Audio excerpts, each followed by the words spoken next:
My name's Melissa Summers. I'm the Director of Donor Relations at United Way East Ontario. And I'm so glad to welcome you to our 2022 Women United International Women's Day event, powered by our partners, Accenture. It is with profound respect that we acknowledge that United Way East Ontario offices located in Ottawa operate on the unceded, unsurrendered territory of the Anishinaabe Algonquin Nation. On International Women's Day and every day, we hold space for the thousands of Indigenous women, girls, and Two-Spirit LGBTQ+ people who have gone missing or who were murdered in Canada, and those who continue to face disproportionate colonial violence, racism, and oppression. As guests on this land, may we walk gently and with respect. I'm going to pop a couple of housekeeping items to flag just before we begin. We obviously appreciate everyone keeping their microphones muted during the main part of our program, but we will have a few team members monitoring the chat for any questions. We encourage you to use the chat for questions or building on the conversation. If you do need assistance with our program, you can email Shannon at the email on your screen or by using the chat to the side.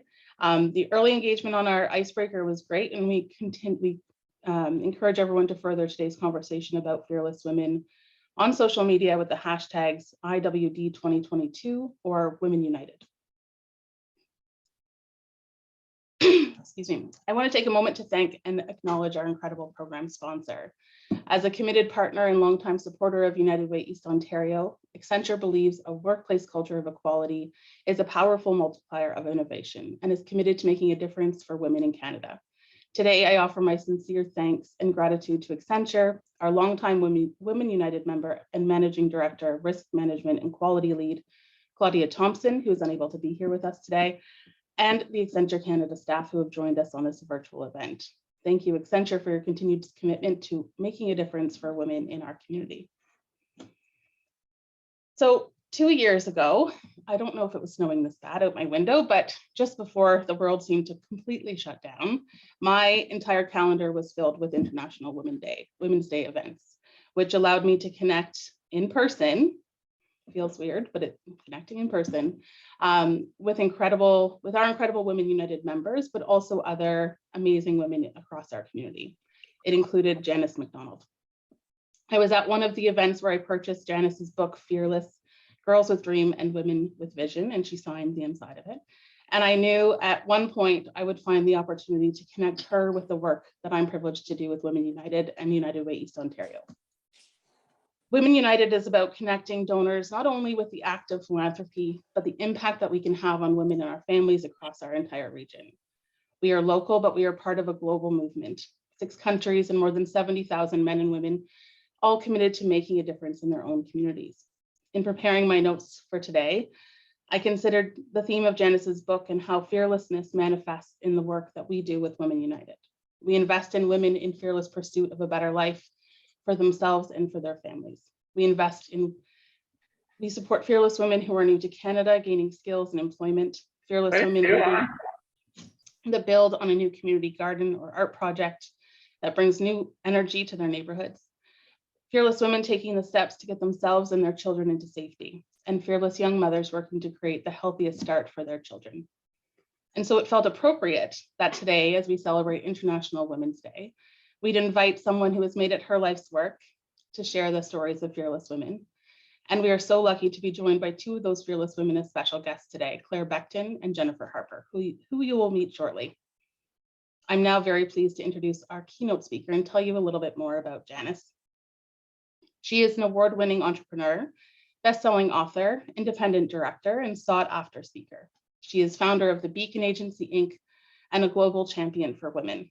She's been pushing for equity since 1992 when she completed her first graduate degree and wrote her thesis on women on boards in Canada. Janice has leadership training from Harvard and INSEAD and was appointed to Women's Leadership Board at the Harvard Kennedy School. She was chosen as a mentor in 2020 with the prestigious Pierre Elliott Trudeau Foundation, and in 2021 as a mentor with Public Policy Forum's Action Canada Fellowship. She has a mentor with Carleton University and has served as a mentor with numerous other organizations. Janice is a 4-time WXN Top 100 winner, and in 2016 was inducted into the WXN Hall of Fame. She was Startup Canada's ambassador for women entrepreneurs from 2017 to 2019 and was selected as one of the 50 most inspiring women in tech in Canada in 2018. Her bio is incredible. She is incredible.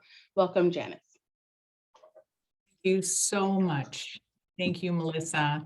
Thank you to the whole Women United team. Also, thank you to Danya Verid, who put my name forward. And when we think about the theme of women celebrating women, that's a theme throughout my career, is wonderful women like our amazing two fearless women, Clare Beckton and Jen Harper, that are also live that same kind of story of putting other women forward. Certainly also want to thank each and every one of you for taking time out of your busy days and joining us today, hoping to offer a little bit of inspiration to share some really incredible, authentic stories, and to come together on this special day around the theme of women celebrating, supporting, and uplifting each other. So I do want to share some things from my own journey, a few parts of my story. Then I'm going to highlight some remarkable women from the book. And then we'll move into a panel discussion with Jen Harper and Clare Beckton. So when I think about authentic leadership, I think about the idea of finding your voice, sharing your story, and recognizing truly that everyone matters. So maybe I'll begin by asking people to answer in the chat.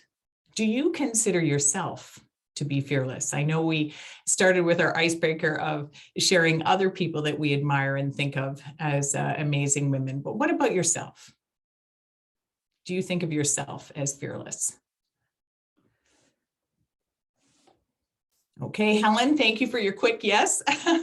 Got a bunch of yeses. Depends, agree sometimes, most days. And I think, isn't that so true of the, oh, not at all. We've got some not at alls. Okay, and those are from time to time. I can be when I need to be sometimes. So true. And they're all right answers. And I want to be clear, here I am talking about Fearless, my book, spotlighting and sharing the beautiful stories of so many fearless women.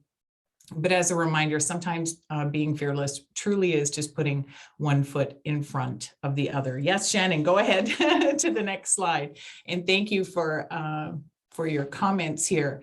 Have one approaching 70. I learned to be increasingly fearless over the years as I faced difficult challenges and choices. Yes, very true. Sometimes we're forced into that fearlessness, whether we want to be fearless or not. So look at this pretty little yellow leaf, perfect little heart. As I was out for a walk during the pandemic, trying to get some exercise and also spend some time in nature, look what appeared on the sidewalk in front of me, this perfect little leaf. And I paused and I took a picture of it. And whenever I see it, I feel really grateful. Grateful to live in Canada and certainly to be in our amazing community. So maybe I could ask everybody in the chat, can you please share something that you're grateful for? What's something that you feel grateful for today? Family, yes.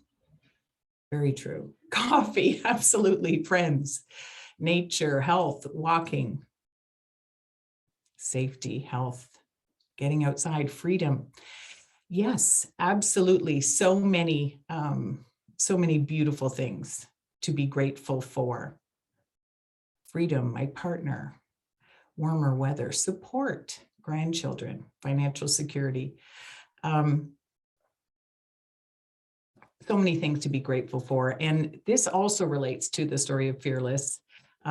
because it's a story of collaboration, of remarkable women coming together, trusting me with their stories and sharing them. So whenever I'm feeling out of sorts, and certainly these last 2 years, I think, have challenged each and every one of us in so many different ways. I like to think about, of course, something I'm grateful for, and we've just shared some of the beautiful things that we are grateful for. But I also like to think about something that I'm looking forward to. So in the chat, I'd love you to share what's on your mind. What is something that you are looking forward to today? Travel, spring, seeing my mom in person this summer. Yes. Gardening. I don't know. It's snowing so much. Gardening seems like it's so far away. Retirement, travel, warmer weather, road trip to Newfoundland. That sounds amazing. Outdoor community events. Yeah. Travel seems like a big one. Friends coming to visit. Oh, somebody's got a trip to Scotland coming up. Hugging deeply. That's so awesome. Absolutely. Moving in with my fiance. That's so beautiful. Thank you for sharing that. And I think it's really important as we reflect not only on the challenges and the resilience we've needed over the last 2 years, but certainly, as somebody mentioned earlier in the chat, we need that resilience for life in general. And so it is something that helps me get through when I do feel stretched and pulled and stressed, is to pause and really think about something that I'm grateful for, whether it's like a pretty little leaf that just presents itself in front of me on the sidewalk as I'm walking, or when I feel like perhaps there's so much going on and I feel overwhelmed, looking forward. And what is it that I'm looking forward to? That can be a really powerful way to kind of ground yourself and get recentered. Shannon, can you go to the next one? All right. Here is the 10-year-old me. And this really is the story of Fearless. So when I look at this 10-year-old girl, and I know so many of you are going to receive a copy of Fearless if you don't already have it, you can read more about it. I'm going to give you a little excerpt that explains the story. One of the things that I think is fun for you to note is that perhaps you can see it, but I cut my own hair right before picture day. You can see that it's uneven here in the picture. And my mom was thrilled, of course. But I thought it looked fantastic. And nevertheless, that was a skill that's turned out to be amazing through pandemic. Quick question in the chat. Did anybody else cut their hair through the pandemic or when they were a young child? Anybody else be an expert with scissors like I have been? I see lots of yeses. Yes, through pandemic, totally, absolutely. No, hair's too curly. I need help. 100% yes. Yeah, isn't it amazing how much we can adapt to change and how resilient we can be when we need to be. Anyways, when I look at this picture of myself, let me read to you a little bit from Fearless. I say this picture, and we're staring at it right now, is like a North Star for me. When I look at that girl, I see someone who's determined, certain, and fearless. I'll share a little bit more from it. Over the course of my career, I've been invited to address larger and larger audiences around the world. And I often share my Fearless photo as both homework and inspiration for others. And it is homework that I'm going to assign you if you haven't already done it. Find a picture of your younger self and reconnect with that fearlessness that you once possessed. Not saying you don't have it right now by any means, but just kind of reconnecting with that younger self. Countless times as I have done this, women have shared with me how invaluable they found it to dig up that old box of photos, sort through them, and reconnect with who they used to be. Something that, we don't always stop and think about. So once they found their Fearless photos, many like me begin keeping that image of that girl close by. And so it is something I love you to consider. just go back, find that picture. For me, as I said, this is like a North Star for me. I look at that girl and I just know who I am when I look at her at 10. So quick question in the chat. Are you willing to go, if you haven't already, and find that picture of yourself, your 10-year-old self? I've got somebody saying my photo as a small child is, oh, it's in the high chair. I'm looking like you're taking on the world. Yes. Okay. Other people are going to go find them. Yes, please. It's a really powerful exercise, as you can see, and you're going to read the beautiful stories, find it. And then the next piece that goes with it is find that current picture where you think you're fearless, and then kind of write the story that that links it from where you were to where you are. And yeah, please share it with me too, because I would love, love, love to hear your fearless story. Okay. You can email it to me. I'm wearing earmuffs and eating spaghetti. Nothing can stop me. I absolutely love that. Even if you think you don't look fearless, that's okay too. This is just, it's a sense, right? Again, maybe it's, and again, that's part of the beauty of these stories. Doesn't mean you necessarily were, not every case, everybody felt that, but maybe you feel more fearless now. But regardless, it's a great exercise to go back and find that picture of your younger self before society kind of crunches us and pushes us and tells us who we are. And so I'd just like you to consider going through that activity. Maybe you'll find it as rewarding and important as the stories that are included in this book. We've got somebody sharing a favorite with a determined look at 12, sitting in front of my grandmother's piano, daring my dad, who was taking the photo, to try and make me smile. I love that. I love that. Thank you, Marlene, for sharing that. That's beautiful. Absolutely beautiful. So on to the next, please. Women on board. So before I wrote Fearless in 1992, when I was studying Canadian studies, this is the work that I completed. My thesis was on women on boards and the appointment process in Canada. I said then, so I'll read it to you. Strategies for change need to be adopted in order that women may achieve greater representation on agencies, boards, councils, and commissions. And I wrote that in 1992. And, change is slow. Change is so very slow. And I really understand that more now than ever.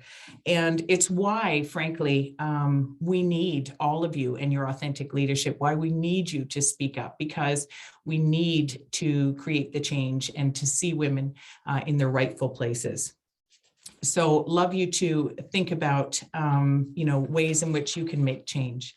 If you can go to the next slide, Shannon, real quickly, I'll share with you. And this is from 2015. I did a TEDx talk in Canada talking about the idea that we all have superhero powers and to use them, and how this relates particularly to all of the women joining us today. According to catalyst.org, that amazing organization, their research, women control over $31.8 trillion in worldwide spending, and women account for over 85% of all consumer purchases. So when I talked about this idea, which I think is even more relevant today than it was, or equally relevant,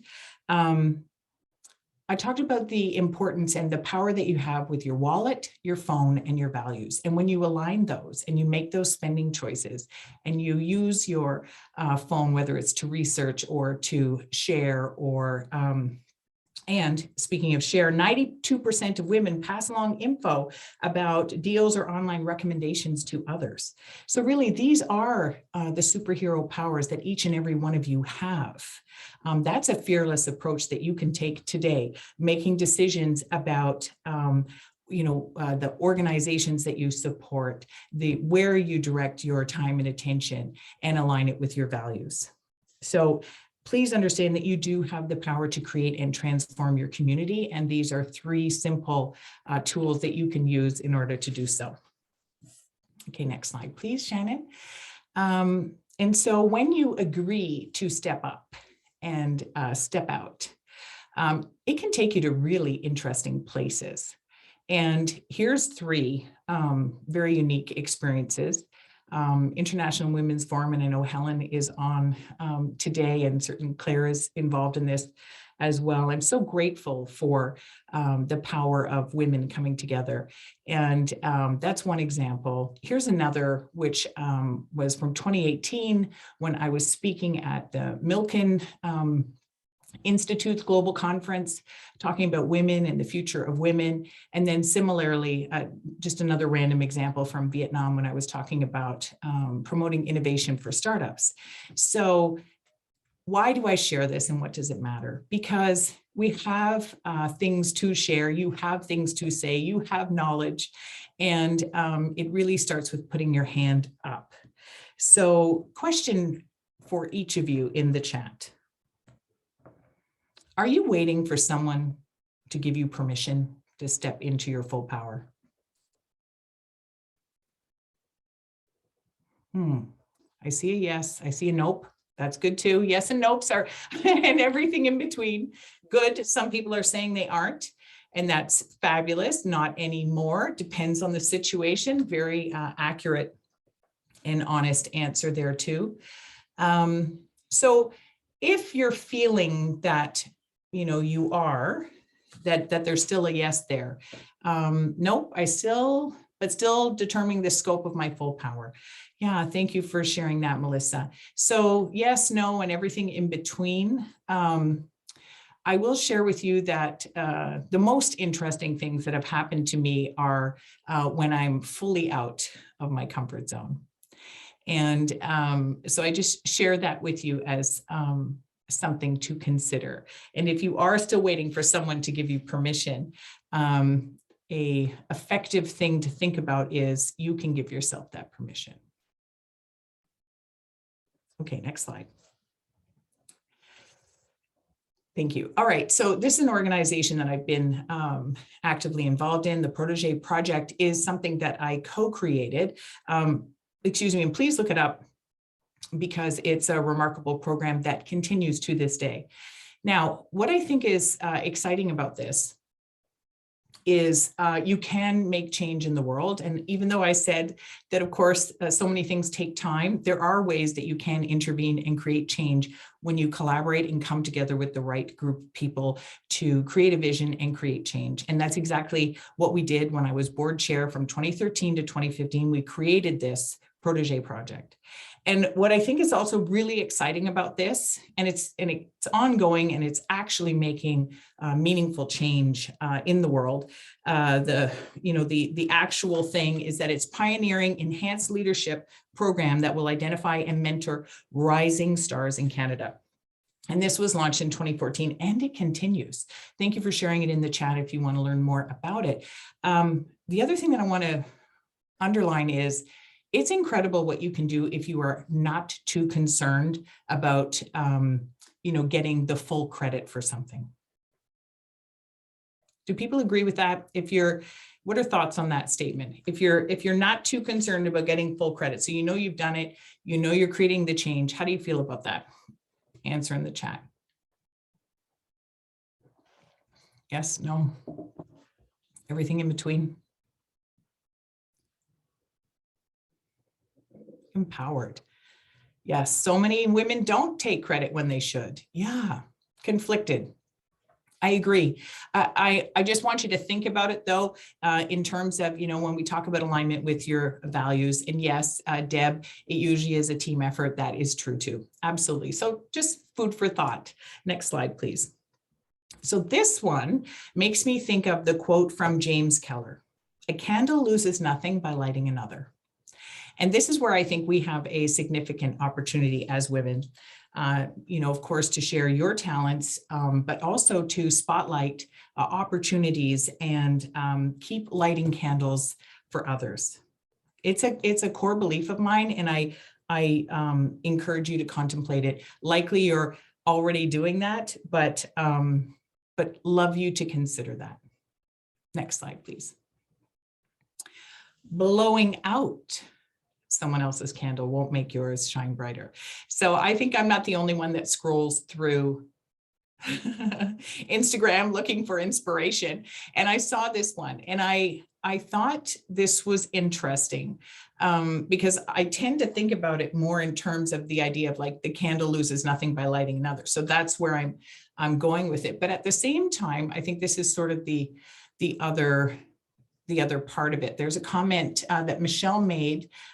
Sometimes it doesn't matter as much, and sometimes it bothers me because it can impact who and how I influence, which could have an impact on the great scope of change, if that makes sense. Yes, it does make sense. So what are your thoughts about either the idea of a candle losing nothing by lighting another? Where does that sit with you? Or more around this, sometimes we do, and it's true, on occasion, we encounter some people who may not be fully in your corner. How do you feel about that? Does one resonate more with you, or are both kind of equally relevant? What are people's thoughts on this idea?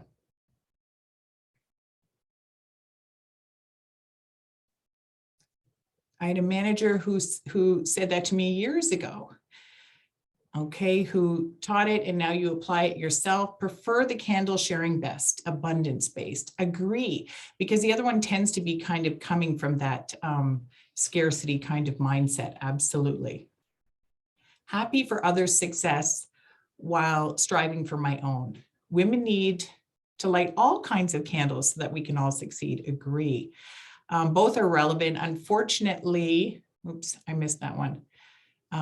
There's more to it, but I'm hold on, all irrelevant. Let me see it. Unfortunately, there are environments that encourage competition. It feels inspiring. And the second one feels awful. Like, have I done that? Aha, right.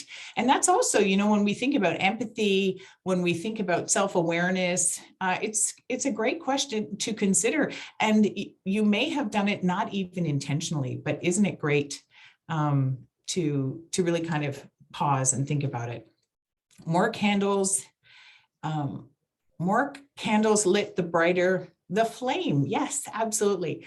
I try to thrive on watching people trying to blow. I thrive on watching people trying to blow my candle out. Ah, that's an interesting, different take on it. So people not cheering you on is actually a motivator. Thank you for sharing that.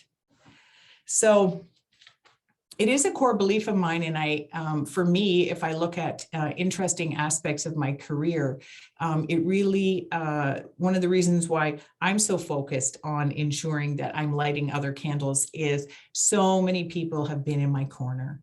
And so many people have championed me and nudged me and supported me. And I'm so grateful for that. And it is something that we as women really can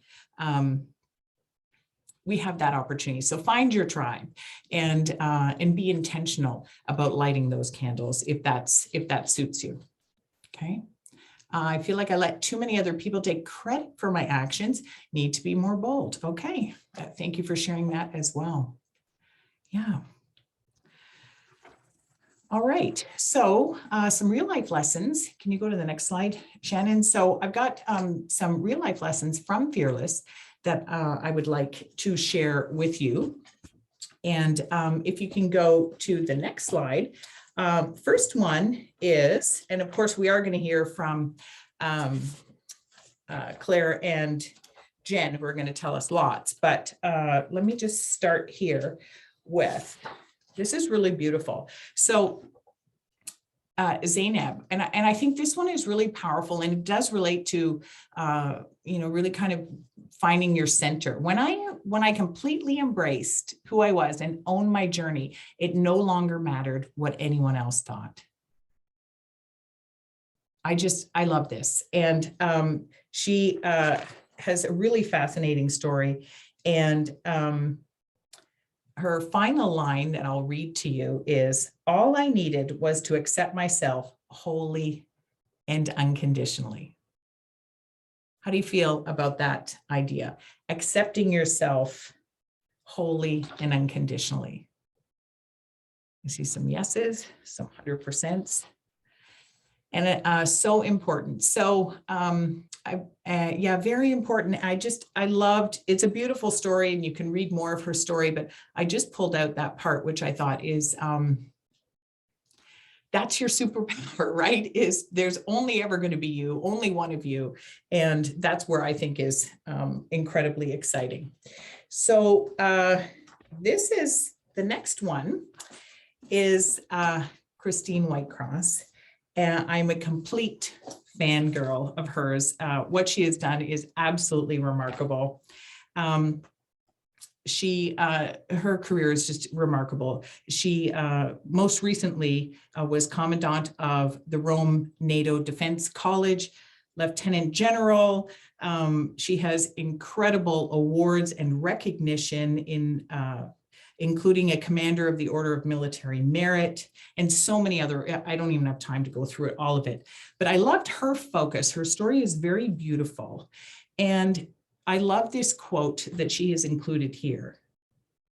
This idea, and we talked about a little bit earlier, that nothing comes from us alone, especially not success. It's teamwork, professionalism, and hard work. These are the hallmarks of what defines us, and my younger self knew this. I think that's so incredible. And she talked about the idea of standing up for myself is a legacy I hope to give to my own children. It took me a while to embrace who I was and to know that I belong, and more importantly, that I have something to say and something to offer. So when we think about using your voice and standing in your power, what a beautiful example in Christine Whitecross. So thank you for sharing that, Christine. Next, Shannon, if you could switch it, please. Next is Mina Roberts, and her story is also incredible. So her quote there is about breaking the glass ceiling, and if you can't, what you need to do. But she also, it's a very fascinating story, and she's very accomplished in her own right. This quote, let me share it with you. She's standing up to a culture that is hostile to girls, that directs who she can and cannot be daily. She must remain steely, make her point, standing alone if needed, and ready to take the flack that comes with it. Beautiful story in Mina Roberts. Next is Jennifer Stewart, and you'll have time to really dive into all of these. Probably familiar with her. She uses her voice regularly. She has an amazing podcast with Catherine Clark, so check that out. She's also founder and president of Syntax Strategic. And she talked about being shy. And so her sort of summary, if you will, of her story is, she said, if I could tell that shy girl anything, I would say you did everything right. We have an emphasis on telling women that they need to find their voice and speak up immediately, but growth takes time and it takes experience. And so there's more to her story, so you'll definitely want to check that out. And then finally is Marie Kabuzza. And she's on the cover of the book. She is also, and I love this quote that she has. So she is an incredible emerging leader who works at Shopify. And she talks about this idea of, my dad tells me opportunity dances with those who are already on the dance floor. Isn't that a beautiful way to think about getting out there and going for it? So I've just given you the absolute, just lightest little sense of the absolutely dazzling stories that are in the book. If you can move ahead, Shannon, one more, please. And I thought that I would wrap up my comments to you with advice from a tree. This is also from scrolling through Instagram, and I stopped and I saw it and I loved it. This idea of stand tall and proud, go out on a limb, remember your roots, drink plenty of water, be content with your natural beauty, and enjoy the view. Thank you so much. Thank you so much, Janice. I was scribbling notes as you were talking. I know that we're going to go to a more formalized Q&A at the end of our panel, but I just want to say thank you so much, and I'm really looking forward to hearing more from you, but also from Jen and Claire.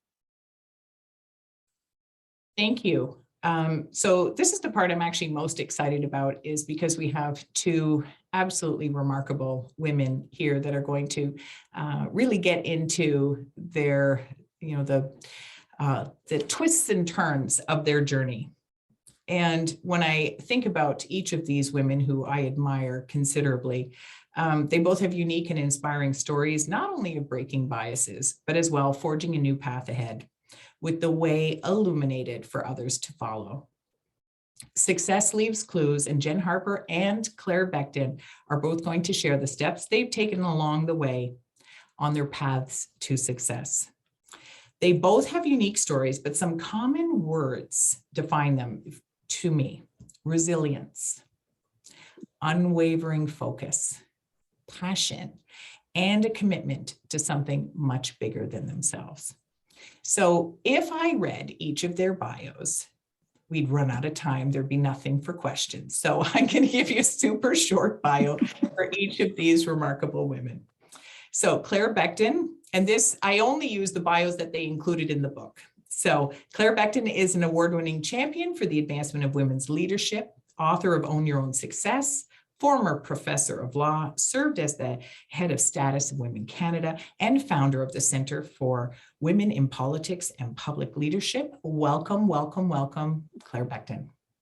Thank you, Janice. It's a delight to be here. And Jennifer Harper. You're seeing her everywhere, absolutely everywhere. She is founder and CEO of Cheekbone Beauty Cosmetics Incorporated. She developed Cheekbone to create a brand for real people that was made in Canada, not tested on animals, and gave back to the First Nations community. She's won numerous awards and recognition as her company continues to grow in sales and influence around the world. Welcome, welcome, welcome, Jen Harper. Thank you. I'm really excited to be here. All right, so let's start with a question. We'll start with you, Jen. How do you define success? Definitely that means happiness for me, but I didn't learn that till much later in life. And happiness is this sort of, it's an inner thing. It's definitely not outer. So how I feel, and obviously life is full of ups and downs, and that's not going to be every day. But I think that overall sense of just contentment in each moment, each day, however, but having a big list of goals of things still yet to accomplish. Happiness. Happiness is an internal thing. Yeah, that's beautiful. What about you, Clare? Well, for me, success is always about making a difference, and that making a difference being the alignment of my values and what I want to do in the world. And it's changed over time. For me now, it's every day, if I feel I'm making a difference, I feel I'm successful.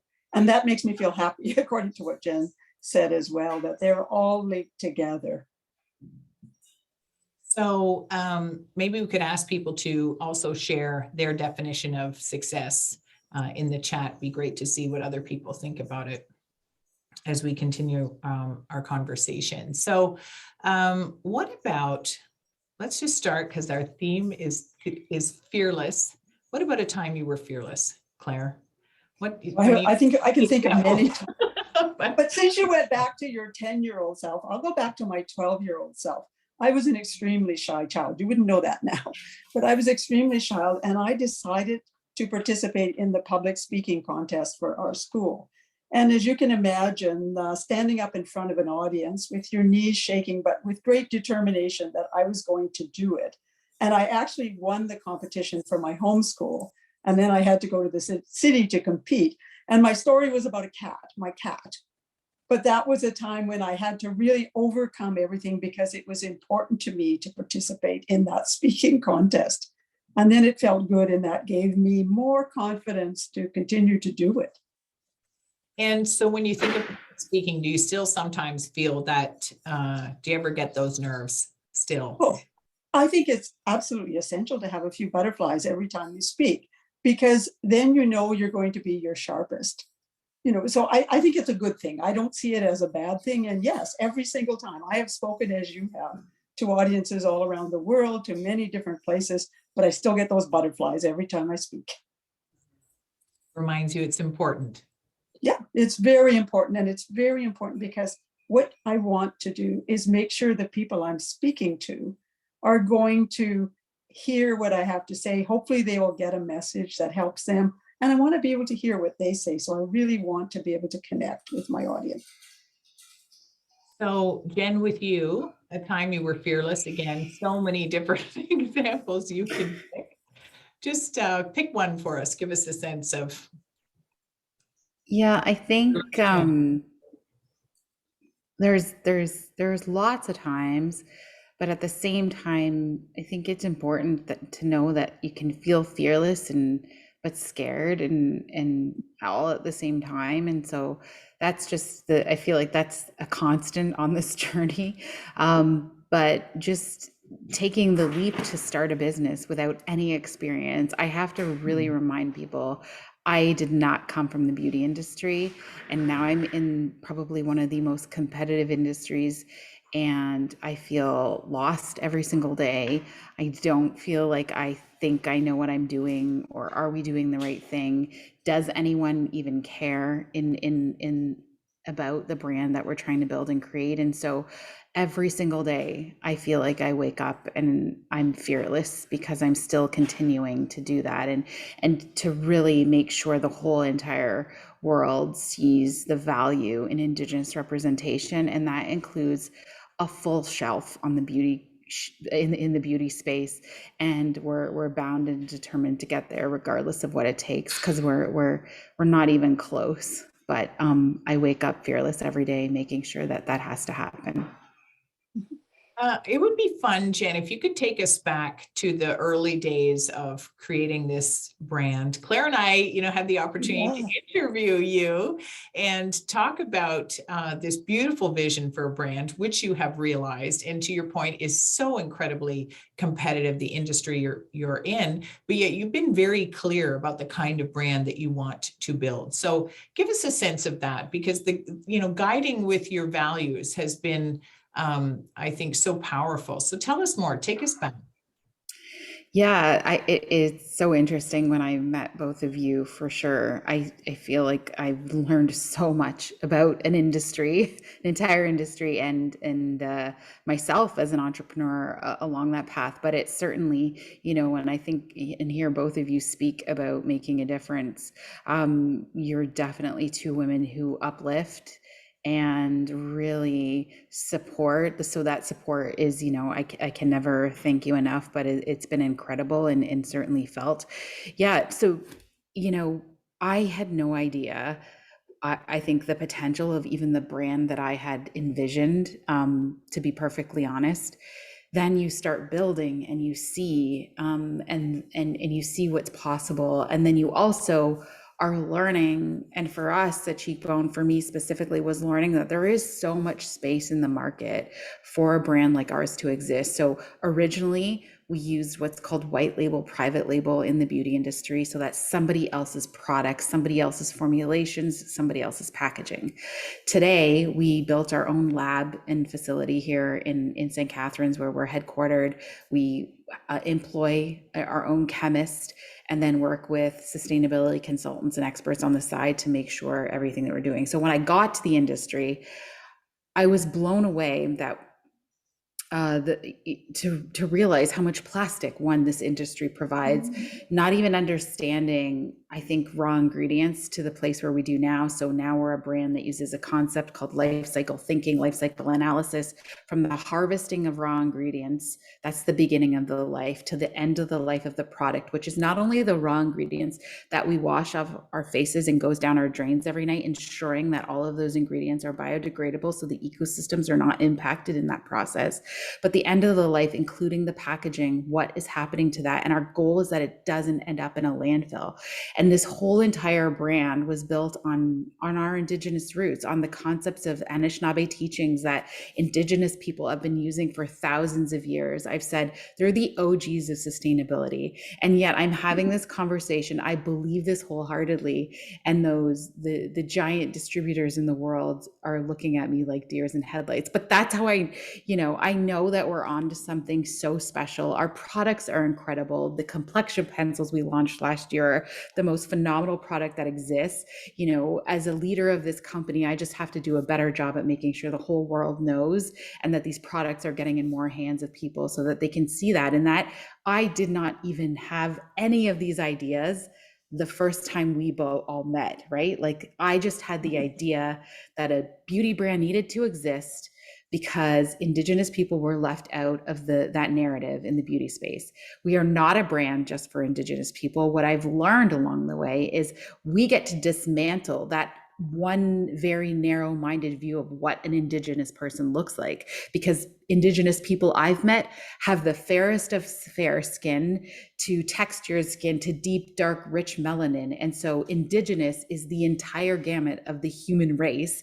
So our brand is actually here to fulfill a role that is so much bigger than I even incredibly imagined in the beginning. And I'm so excited because it's never going to be easy. I just said this on our team call this morning to our whole team here. It's always going to be difficult, but we're just going to get better at translating that story to the rest of the world and get more of our products in people's hands. And honestly, can't thank you two enough, because I know it's your support really that's been so helpful from the beginning. But that's a journey of an entrepreneur. You learn so much about yourself as an entrepreneur, what you can, what you're capable of doing, the people you need to hire to fill in those gaps that you cannot do. And then you learn about the industry and really realize where you can be here to solve such a big problem. And our problem is, adding Indigenous faces into a space that hasn't existed, removing as much plastic packaging and things from landfill as possible, and really educating our consumer on the safety of the ingredients. And it really does matter the things that we put on our face, which is our skin. And the work that you're doing and the brand that you've created is resonating so powerfully. You're available now at Sephora. So tell us a little bit more about that journey of, getting into spaces that maybe you hadn't even imagined, or maybe that was your target all along. Just tell us a little bit more about that, because that is about being fearless, setting big goals and going for it.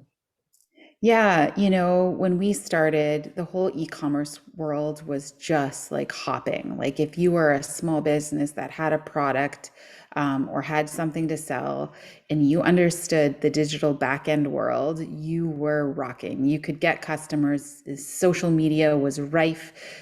People were finding all kinds of new brands this way. Massive things have changed since even in the pandemic has a lot to do with that, but there's a lot of things that don't once operate like they once did with social media. We see algorithms change. We see iOS changes in 2021 that dramatically impacted small business that were relying heavily on the e-commerce world. But I had met with Sephora back in 2018. It was always on my vision board because our big, hairy, audacious goal is that every Indigenous kid on the planet sees their value in the world. And the only way that Cheekbone Beauty can make that happen is by being on shelves around the world. And so Sephora is the largest beauty retailer in the world. They have locations in most countries. And so that was on the vision board. We wanted that. And I met with Sephora Canada back in 2018, really trying to get into their accelerator program, got rejected for the accelerator program, which felt like such a punch to the gut, as all those letdowns do in entrepreneurship. Let me tell you, there can be days where the most incredible thing looks like it's happening, and then I'm sobbing, a couple hours later because some disaster or a deal or it's not working the way you thought.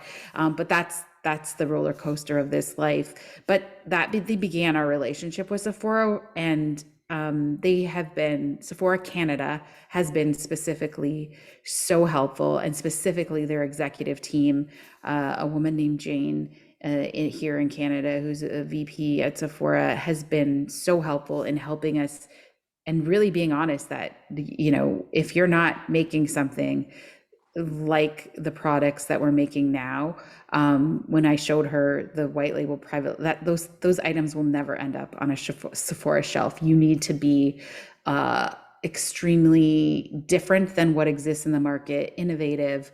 You need to have something really, really special for that relationship to even start. And so that was the step that I made in 2018, where I had to go back to our investors and say, okay, this brand that I see, those ideas about sustainable packaging, using different packaging ideas like aluminum, PCR, which is post-consumer recycled plastics. So there's an option now where you can actually be using recycled plastics as packaging instead of virgin plastic, then paper packaging, biodegradable packaging, compostable, all of these different variations for each purpose that we've decided was sort of in my head at that time. And then we knew, okay, how we're going to make this happen when we needed more capital, because that those things are truly expensive. And they believed in this new vision of the brand. And so we've really transformed everything about who we were throughout the last couple of years. And it's really with Sephora's guidance that we did that, realizing you have to be like so much better than the person sitting next to you on the shelf, and you have to be different. What's your differentiating factor? It has to stand out.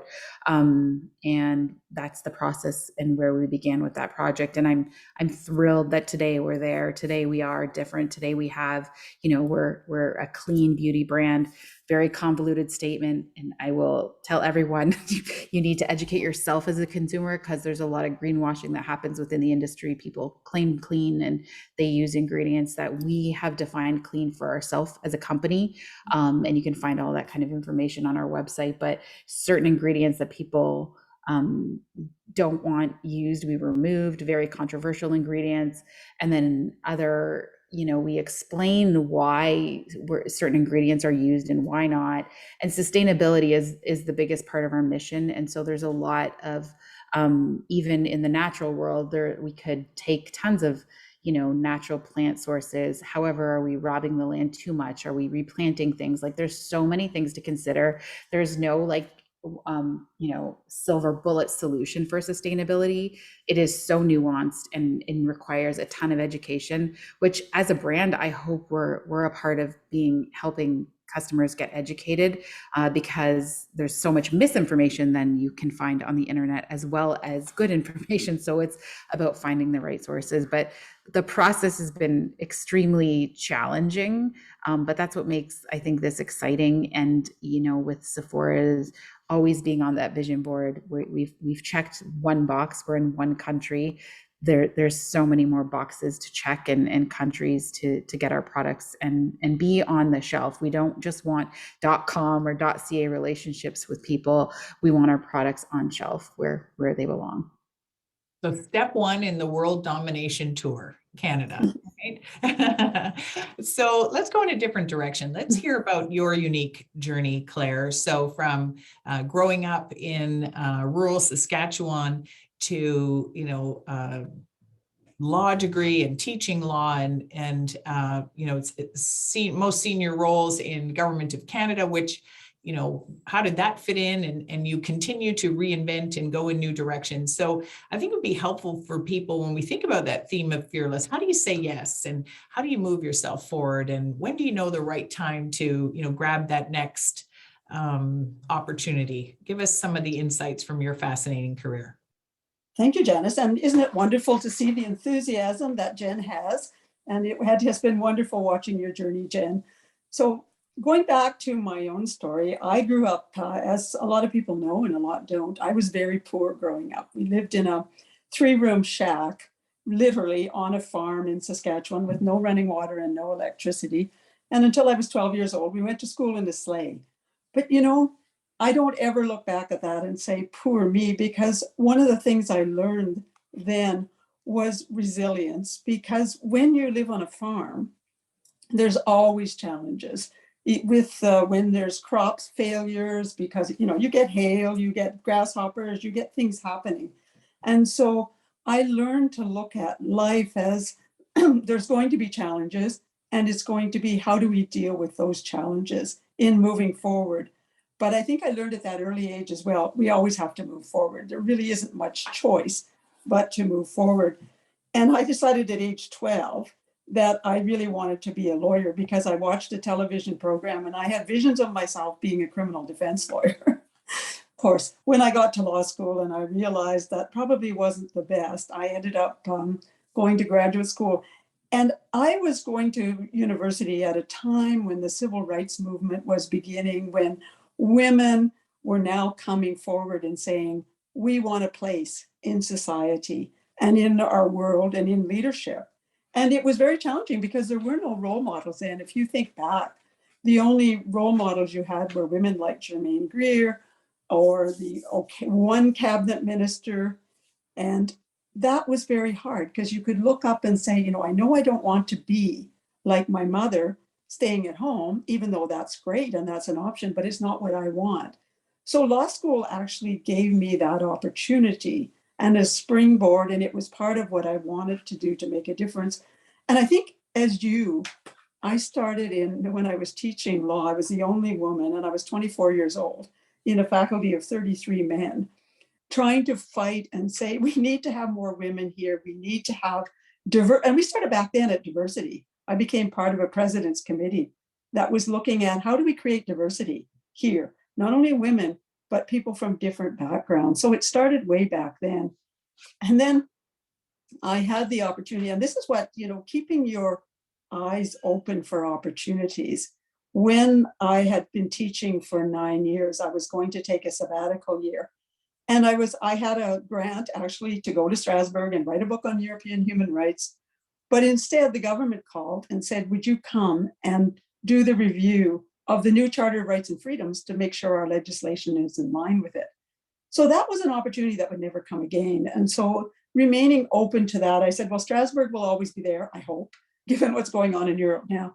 But this was an opportunity, and it continued to reinforce to me how important it is to be open to those opportunities as they come along.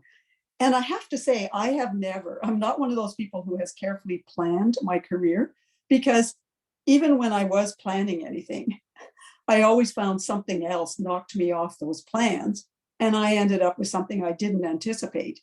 For example, after 4 years being in the human rights law section, and I won't go on forever here, I was asked to take on the head of the Royal Canadian Mounted Police Legal Services. And everybody said to me, why would you do that? Why would you do that? You're a human rights lawyer. And my answer was, well, they're a very important part of anything that's related to rights. And so it is essential to bring what I have there into that community. And that was part of learning as we go along, to bring the things that we've learned and as we go into the next phase of our life, as we're reinventing. And I've had to reinvent myself, as you know, a number of times throughout my career. So I reinvented myself as a government worker.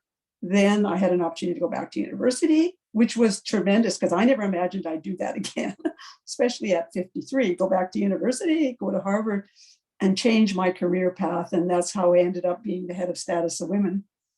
And that's where I really, really saw how important it was for women to be in leadership roles if we were going to be able to change what was happening on the ground. And so when I left the government, and that was there, I jumped off a cliff and left the government, founded the center because I knew what I wanted to do was focus on advancing women's leadership. So all through my life, I've seen those opportunities. I've seen things happen that I didn't anticipate, but I am so grateful that I jumped through the door when it opened, because I would have never had the experiences I've had. So that's a little bit of, probably went on too long, but that's. No, it's very insightful and really helpful and so relevant for everybody to hear about the twists and turns and just how you evaluated these opportunities as they came. Because sometimes, as you said, we can have a plan and say, I'm going to do this. And in your case, you had, the opportunity all lined up. And yet here, you realized, hey, this is a once in a lifetime, and to go for it. So for both of you, I'd love to hear something that I typically ask in my Fearless Women podcast when I interview women from all around the world and men, but primarily women, is what's something that you wish you knew earlier? And I'll start with you, Jen. What's something you wish you knew earlier? I really do love this question, but then I like waffle because I think I had to make certain mistakes in order to learn, like a big lesson, a small lesson. So as much as I wish I knew all of the things that I know now from the beginning, maybe, I would have launched differently. I wouldn't have wasted time on doing the first few years of working with white label, private label, and just went in on making our own product. But in reality, would I have had that opportunity? Would an investor even believe that I was capable without any experience? I kind of had to do those hard 3 years of working my full-time job in the seafood industry and do Cheekbone Beauty at night and on the weekends in order to prove the concept had legs, the brand, the story, that people wanted that to exist. And that was in how I met our current investor and investment partners, Raven Capital. And so if I didn't have that proof of concept, would they have listened to this idea? Who knows? It would have been easier if I didn't have to work that hard. It was exhausting and completely unsustainable. I never recommend that to anyone, but sometimes it's what you have to do. And at the time I realized it's what the passion for this business and idea and belief in this brand's existence, that's how hard I was working, was to prove that it had the right to exist and that there was something behind it. And so I wish I didn't have to learn that hard of that tough of a lesson, but I think it's just taught me that in essence there are things you have to do and go through. And that, I think there's simple things. I'm trying to give somebody a tangible thing to, like, I wish I knew that now, but there really isn't. I feel like they all have a place, and there's a reason why I had to learn harder lessons. Maybe I'm a bad example, but I really don't have an answer for that one. I think you've given us lots to think about. And in the chat, Natalie has said, with both of you, people recognized your strength and your vision and your determination and brought you to new opportunities. So I think that's an interesting way of thinking of it. Claire, what about you? Beyond your being recognized for strength and vision, determination, like Jen, what's something you wish you knew earlier? Oh, I think, I agree with Jen. There's certain things we have to go through, but I think knowing certain things ahead of time. And that's why I think it's so important to talk to younger women and women going through things, because there's things you can't avoid. We don't all have to go through all that pain. Yes, it will help us grow, but there's things that we could have avoided. And for me, I remember I grew up in a village, basically living on a farm, and then in a village of 150 people. So I had no idea about networking because I knew everybody in that town. And I wish I had known about networking, because I thought I had to be independent. I had to do things myself. And I realized after very painful experiences, and I do share some of them in my book about where the things that happened to me, because I didn't understand the importance of networking and of collaborating with others. We never, as you said, you talked about all the people who supported you. We never do this journey alone. We have people who walk with us. You described it as a tribe, which I love.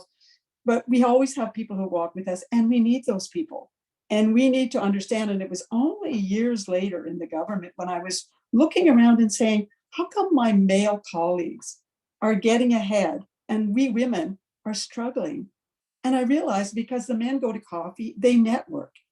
And it was learning that really helped me when I left the government, when I went into status of women, to really be able to make a transformation and to make a reinvention, because I had a network now. I could turn to them for help and assistance.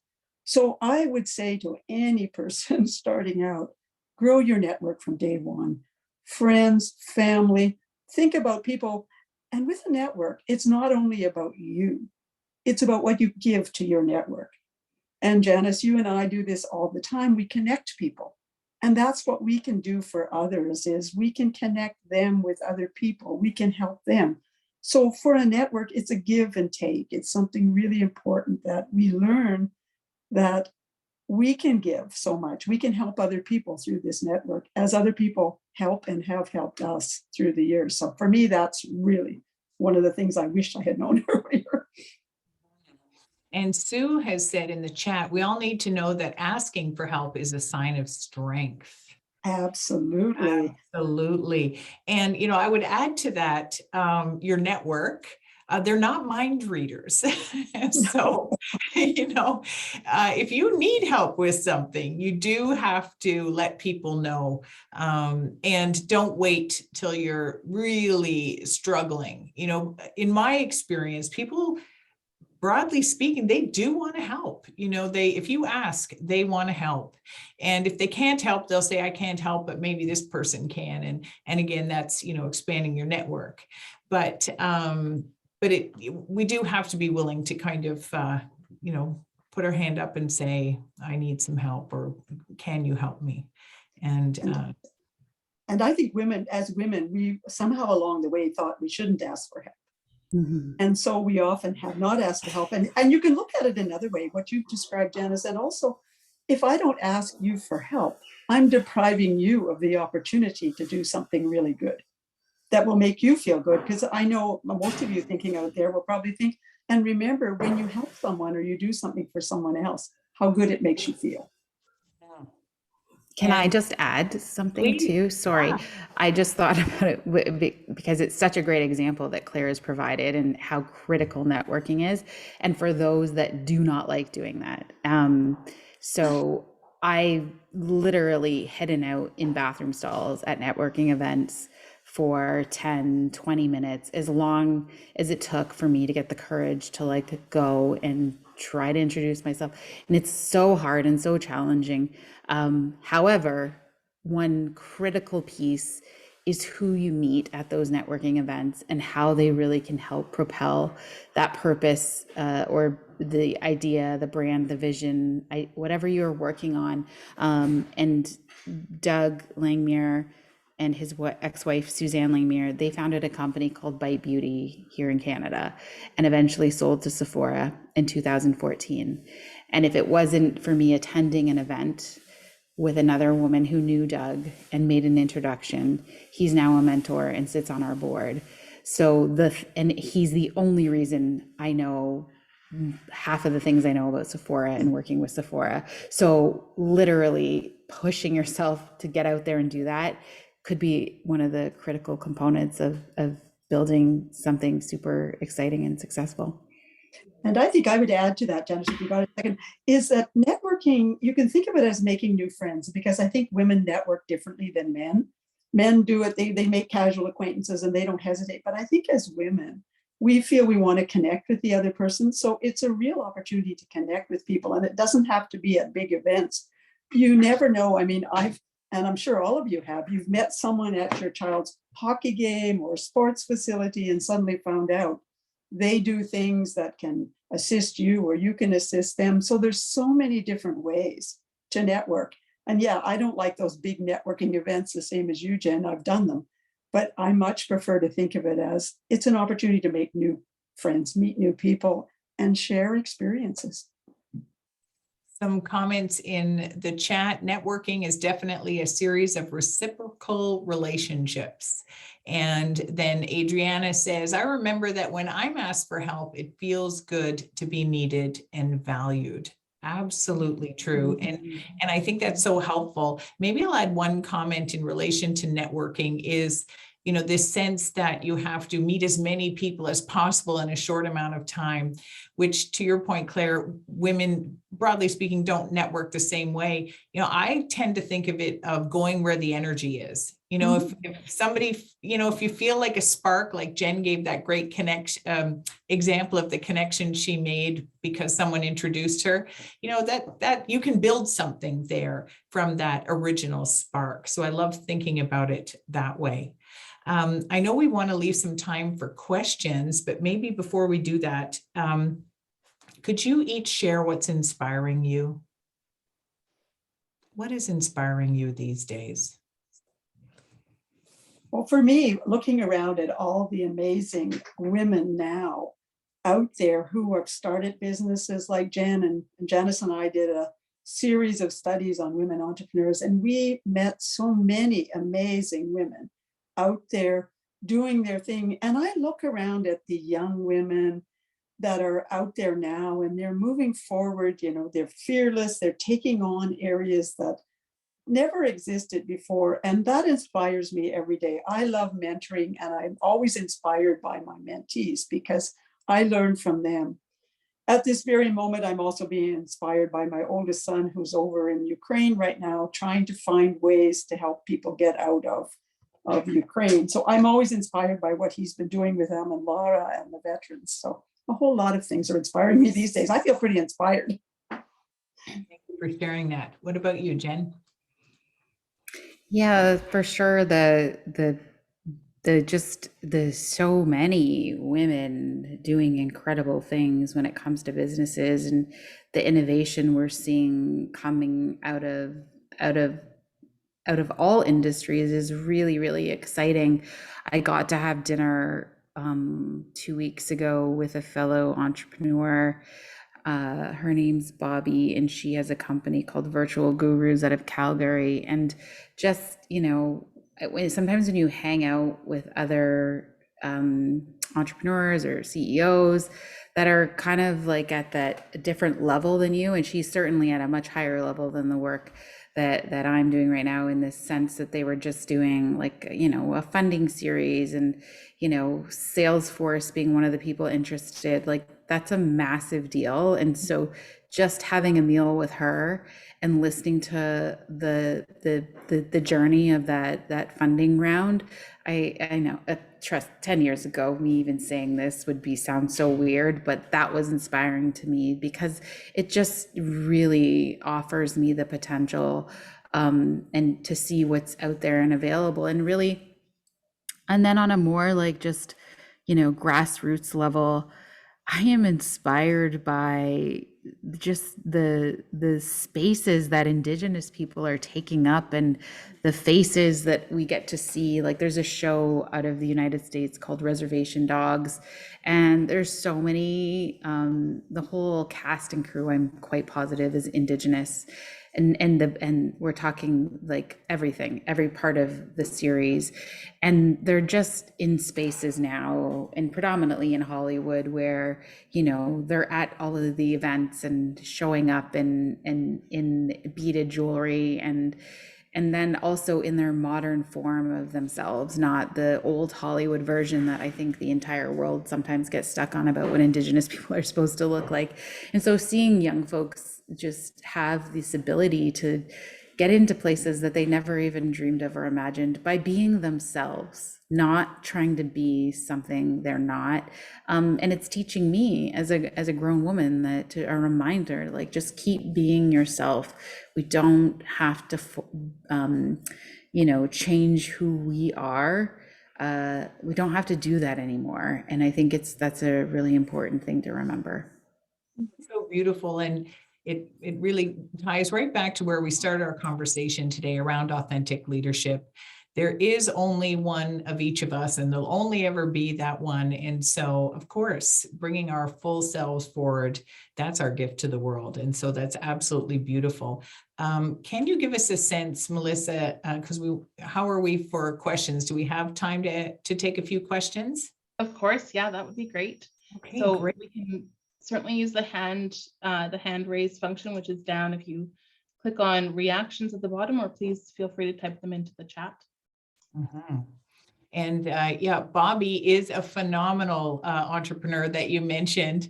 Absolutely very inspiring, and a great example of somebody fully herself taking on the world, and her business is just on fire. Yeah, absolutely. So just checking, Melissa, if you can tell me if there's any hand up questions, and I can scan the chat here if anybody has a question for our remarkable panelists. Otherwise, I, of course, have more questions to ask, but just pause a minute if anybody has a burning question for Claire and Jen.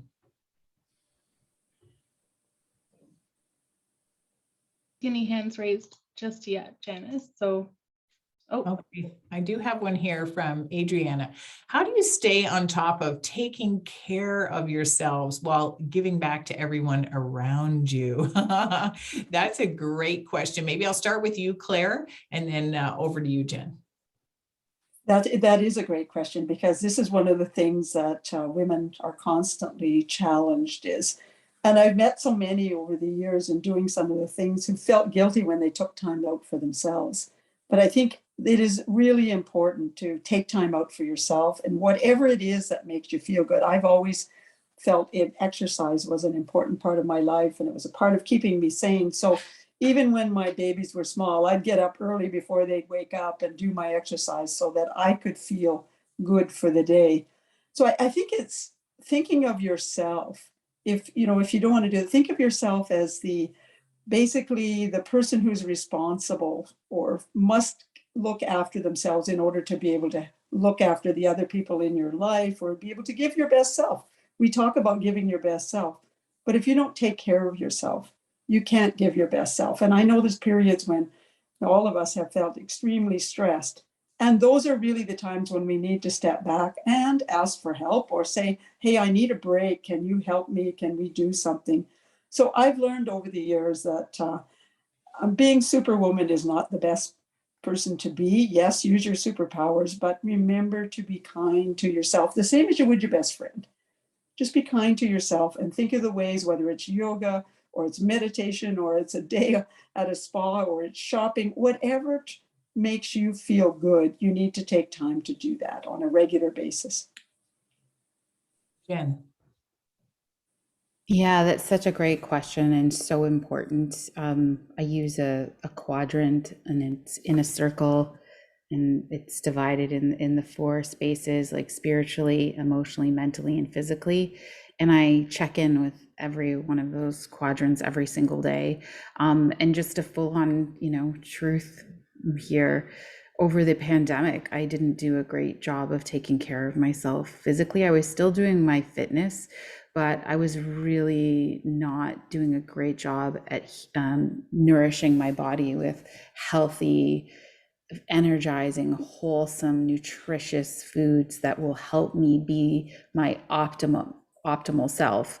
When I changed that again and stopped and paid attention, it is truly miraculous how, foods can heal us, drinking the right amount of water, fitness, and then those really important slots of checking in spiritually, emotionally, and mentally, and making that, we plan everything in our lives. All of those things must be planned as well.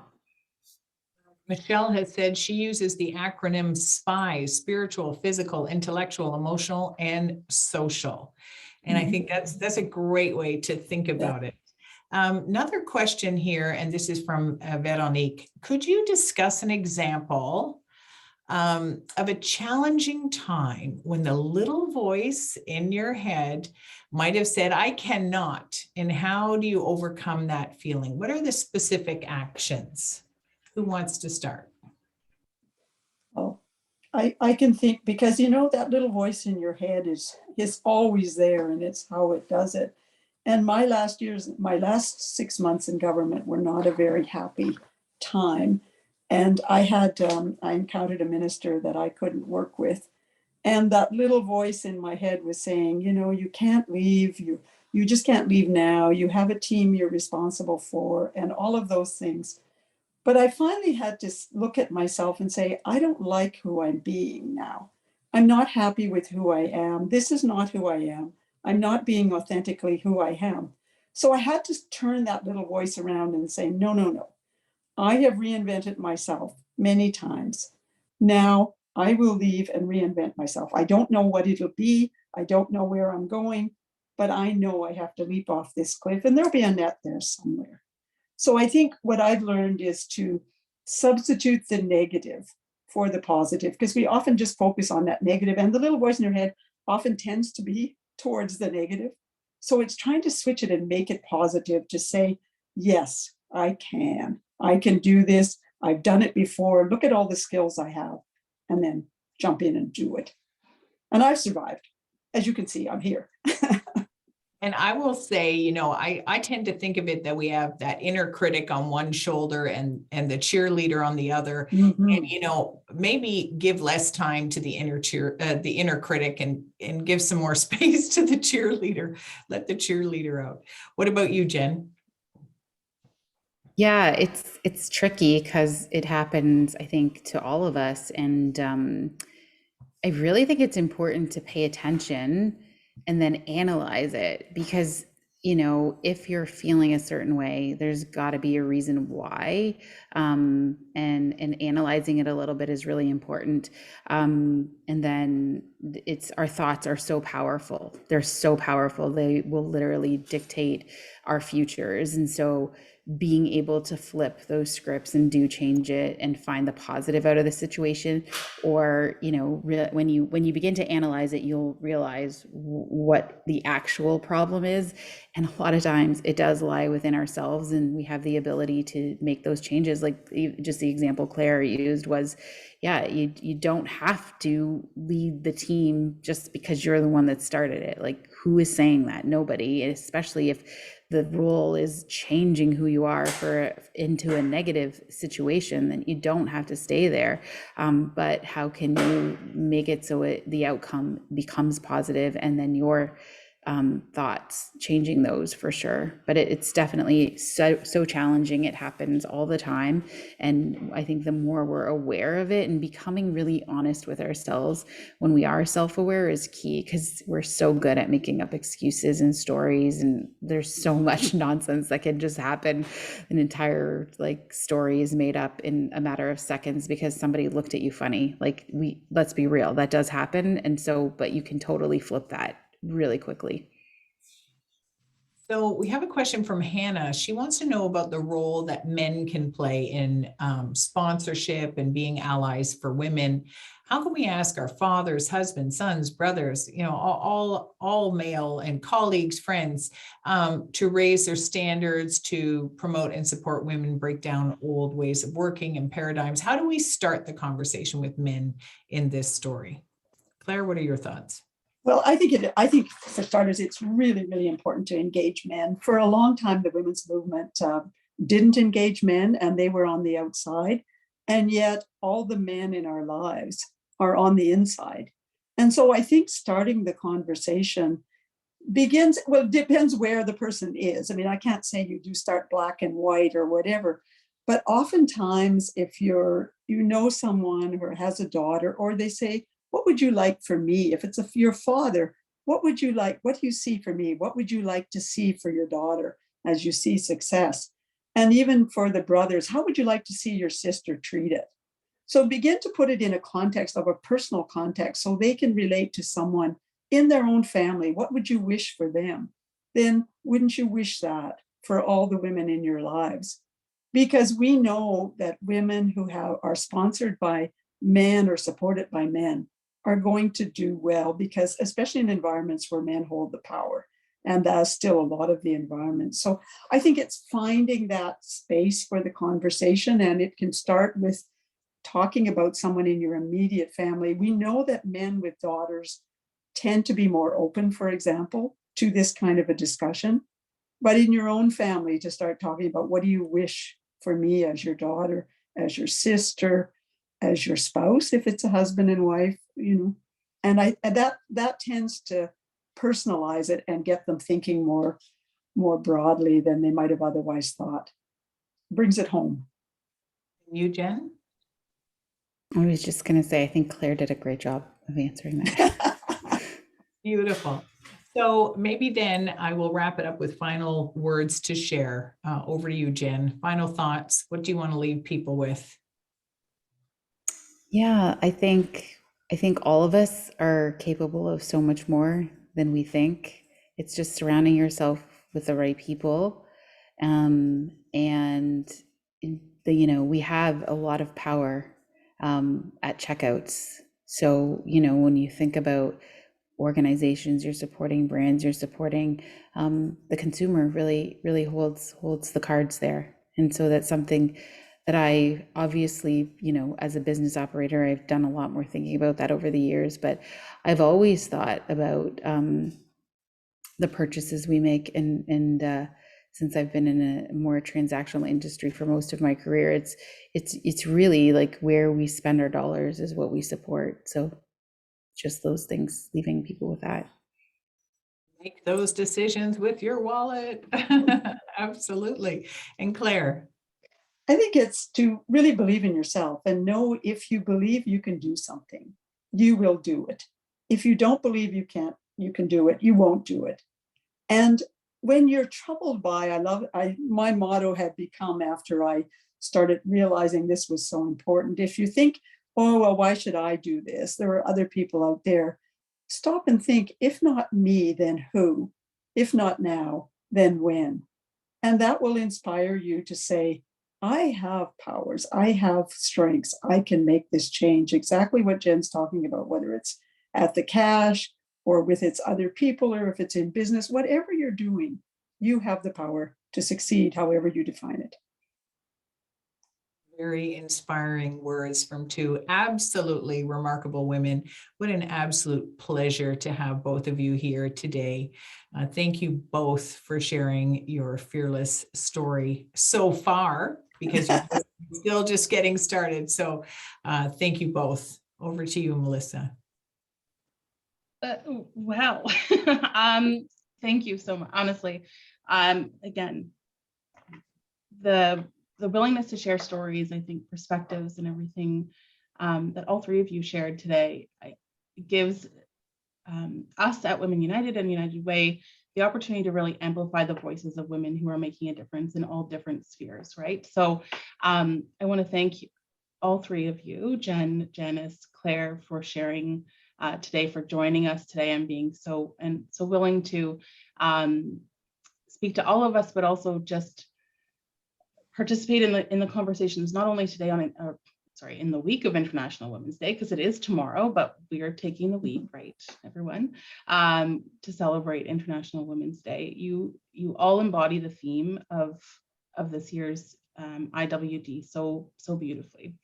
I'm going to read something that I actually stole from the Women in Gender Equity Equality Canada website about today's theme, and it's celebrating all women and girls who inspire us by demonstrating leadership in the choices they make in their day-to-day lives to contribute to the social, economic, cultural, and political spheres. I think every one of us today on the call are also women inspiring women. And so I invite us all to kind of consider how, as we leave today, we are lighting the candles around us, how we're searching out for that fearless photo, and hopefully maybe considering posting social media and tagging us at Women United. You can use our hashtag for Women United, and we'll be sure to share those with Janice as well. I'm already thinking in my head of one, and whether or not I want to share that on social media will be another thing we'll look at. But I want to thank everyone for joining us today. Happy International Women's Day, and thank you again. Thank you.